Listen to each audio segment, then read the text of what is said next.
একটি সিল ভুল হওয়ার কারণে আবারও পুনরায় দৌড়দৌড়ি করতে হচ্ছে। এই যে সিলটা শুধু সিগনেচারের উপর হবে, এই আর কি। তো ইনশাল্লাহ মেডিকেল এমন একটা জায়গা যেখানে পরিচিত কেউ না থাকলে আর নিজের কাছের কেউ লোক না থাকলে খুব কঠিন, গরিব মানুষের জন্য খুবই কঠিন।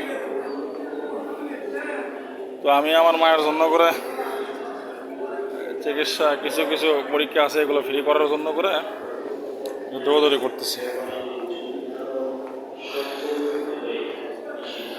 তো দেখা যাক ইনশাল্লাহ আবারও স্যারের কাছে যাইতে হবে, যে আবার সিলটা এখানে সিগনেচারের উপর মারতে হবে।